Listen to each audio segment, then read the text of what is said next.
Hello दोस्तों, कैसे हैं सब। मेरा नाम है हिमांशु और मैं स्वागत करता हूं आप सबका आपके अपने चैनल कॉमिक वर्ल्ड पर। तो चलिए दोस्तों, शुरू करते हैं राज कॉमिक्स में तिरंगा सीरीज की अगली कॉमिक्स, रोजी रोटी।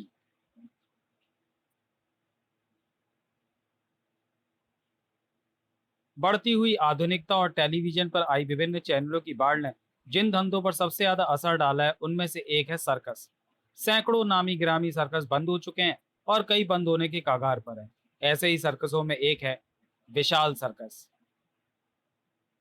खाली खाली कुर्सियां और खाली खाली तंबू उसे बंद होने की स्थिति तक खींच कर ले जा रहे हैं।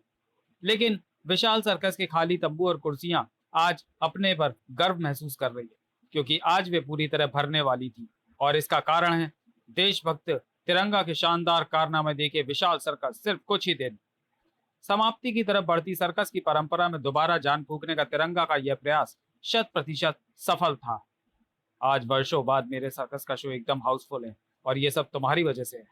वी वॉन्ट तिरंगा, तिरंगा। रोजी रोटी। संजय गुप्ता पेश करते हैं, संपादक मनीष गुप्ता, लेखक हनीफ अजहर, चित्रांकन दिलीप चौबे और सहयोग दीपिका और विनीत। अब मैं अपने सभी कलाकारों को कई महीनों से रुकी तनख्वाह दे सकूंगा और अपने प्यारे हाथी जंबो को ऑपरेशन के लिए चेन्नई भेज सकूंगा। इसके लिए मैं तुम्हारा एहसानमंद हूँ तिरंगा। जाने इस एहसान को मैं कैसे उतार पाऊंगा। उत्तर में तिरंगा के कंठ से निकले उसके चिर परिचित शैली में, बेशक प्यार करते हैं, व्यापार नहीं करते। हम फर्ज निभाते हैं, उपकार नहीं करते। तभी बज उठी उस तेज घंटी के साथ ही सर्कस का शो शुरू हो गया। इसी के साथ शुरू हो गए उस ज्याले देशभक्त के करतब जिन्हें दर्शक दम साधे देख रहे थे। सभी आंखें फटी हुई थी और मुंह खुले हुए, क्योंकि सामने आया हुआ था रोमांच का सैलाब, जबकि यहां आया हुआ था आश्चर्य का तूफान। ये आप क्या कह रहे हैं इंस्पेक्टर? वही जो तुमने सुना, प्रसिद्ध पर्यावरणविद मोनिका गांधी की याचिका पर अपना फैसला सुनाते हुए अदालत ने सर्कस को जानवरों पर किए जाने वाले अत्याचार के विरुद्ध में बंद करने का फैसला कर लिया है। और अब यह आदेश सभी अभी इसी समय से लागू है। हवलदार, इस शो को रुकवाकर सर्कस के बंद होने की घोषणा करो। रुक जाओ इंस्पेक्टर, ये सर्कस बंद हो गया तो मैं और मेरे साथी बर्बाद हो जाएंगे। सर्कस के मालिक वीरप्पन के लिए यह गहरा सदमा था जिसे उसका दिल सह ना पाया। लेकिन कानून को उसके दिल से कोई मतलब नहीं था। उसे तो अदालती आदेश का पालन करते हुए सर्कस को बंद करना ही था। चाहते हुए भी कोई दर्शक कानून की उस कार्रवाई में बाधक ना बना और न तिरंगा। जानवरों पर होने वाले अत्याचारों को मुद्दा बनाकर आजकल मोनिका गांधी ने भारत में सर्कसों को बंद करवाने का जो अभियान छेड़ा है, विशाल सर्कस इसका गलत शिकार हुआ है। सर्कस बच्चों में अत्यधिक लोकप्रिय है। सर्कस के द्वारा जानवरों को इंसान के करीब लाया जाता है। आदमी के साथ जानवरों को करतब करता देख बच्चों के दिल से उन हिंसक जानवरों के प्रति अनजाना भय दूर होता है। वे उन्हें भी मित्र के रूप में देखते हैं। जंगल में जाकर एक किताबों में पढ़कर बच्चा जानवर की उन काबिलियतों के उस खूबसूरत रूप से कभी परिचित नहीं हो सकता जो उसे सर्कस में देखने को मिलता है। जंगल में या चिड़ियाघर में उन जानवरों को देखकर बच्चा उसे हमेशा भयावह रूप में ही महसूस करेगा। जानवर व इंसान के बीच मैत्रीपूर्ण संबंध बनाने का एक सशक्त माध्यम है सर्कस। हाँ, जानवरों को ये खेल सिखाने में उन्हें कोई पीड़ा ना दी जाए, बल्कि अच्छी व कोमल तकनीक का इस्तेमाल किया जाए। यह हर सर्कस वाले की जिम्मेदारी बनती है। किसी की किसी की बिना सोची समझी जाति के कारण सर्कस रुक गया था, मगर शहर नहीं रुका था। और ना रुकी थी भारत माँ के उस सच्चे सपूत की शहर में चैन और अमन स्थापित करने की मुहिम, जिसे परवान चढ़ाने के लिए वह दिन का चैन और रात का आराम त्याग कर शहर के चप्पे चप्पे की खाक छानता फिर रहा था। शहर में घटने वाली किसी भी अप्रिय घटना से निपटने के लिए एकदम चौकन्ना। और दिल्ली जैसे महानगर में ऐसी घटनाएं कब और कहां घट जाएं कोई नहीं जानता। किसी के चीखने की आवाज उस अपार्टमेंट की 8वीं मंजिल की तरफ से आई है। बचाओ! तुरंत ही वहां पहुंचकर देखता हूँ, वहां किसी को मेरी जरूरत हो सकती है। नायलॉन की पतली मगर मजबूत रस्सी पर उस अपार्टमेंट की तरफ तेजी से लहराया वह तिरंगा जिस्म, जहां सचमुच उसकी जरूरत थी। बचाओ! खच! अभी तो मैं तेरे चाकू अभी तो मेरे चाकू तेरे शरीर के हिस्सों को बींद कर दीवार में गड़े हैं, लेकिन अगर तूने तुरंत ही चीखना बंद करके तिजोरी की चाबी के बारे में नहीं बताया तो ये दोनों चाकू तेरे दिल में जाकर गड़ेंगे। ऐसा मत करना, मैं बताता हूँ तिजोरी की चाबी। लुटेरे ने चीते की सी फुर्ती से नोटों से भरी चमड़ी के लिए दमड़ी को कुर्बान करने का फैसला कर लिया सेठ ने।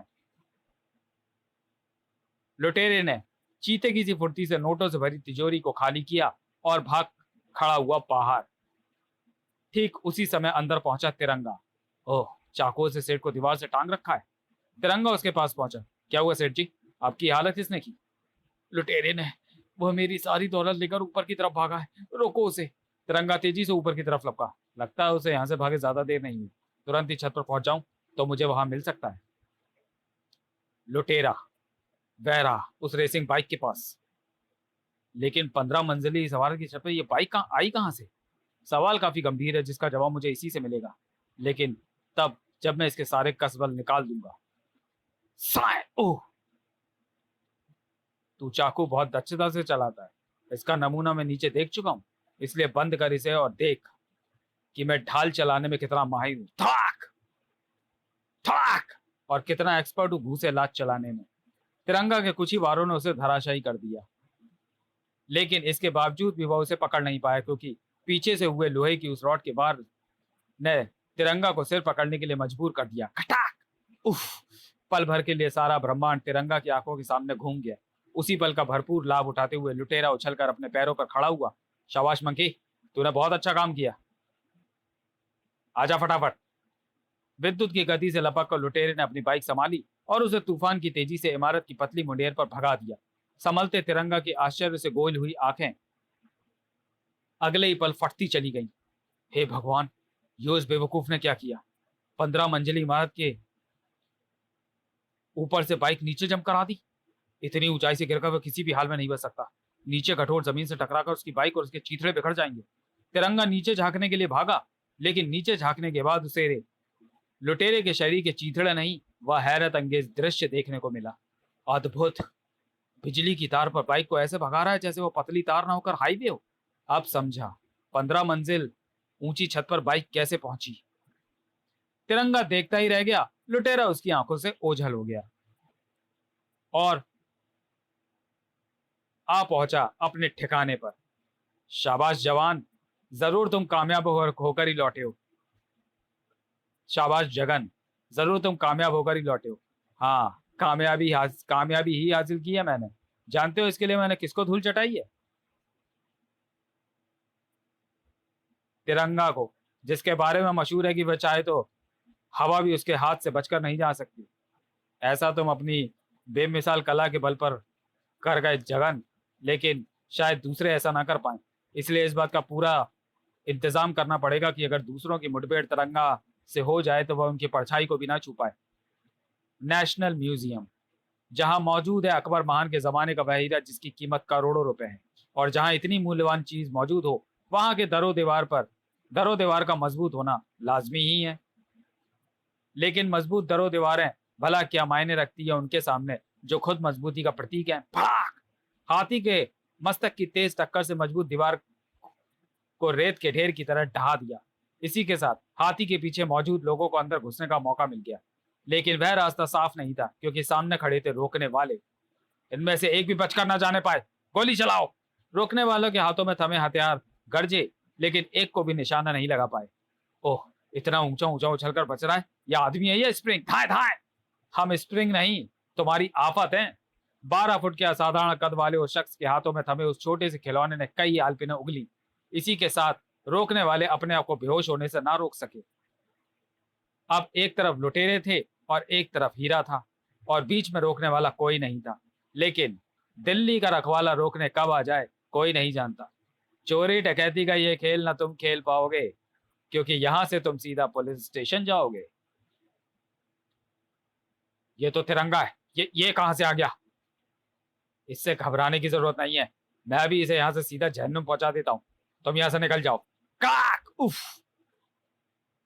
ओह, बड़ी जान है इसके हाथों में। भारी मूर्तियों को फूल की तरह उठाकर फेंक रहा है। थड़ाक! लेकिन मुझे इससे जल्दी छुटकारा पाना होगा, क्योंकि इसका साथी हीरा लेकर भाग रहा है। साए थड़ाक! आह! जिस भारी मूर्ति के नीचे वो मुझे दबाना चाहता था, वह खुद उसके नीचे दब गया है। काफी देर तक वह उसके नीचे से नहीं निकलने वाला, इसलिए मुझे इसके साथी को देखना चाहिए। वह रहा, अब ढाल से बचकर नहीं जा पाएगा। तिरंगा के हाथ से छूटकर सनसना उठी वह ढाल जो हर बार अपना निशाना बनाती ही थी, लेकिन आज वह सामने वाले की परछाई को भी निशाना ना बना सकी। ओह, गजब की फुर्ती और लचक है उसके शरीर में, लेकिन मैं उसे बचकर नहीं जाने दूंगा। धड़ाक! ढाल से बचने के बाद वह संभला भी ना था कि तोप के गोले से सनसनाता तिरंगा उससे जा टकराया।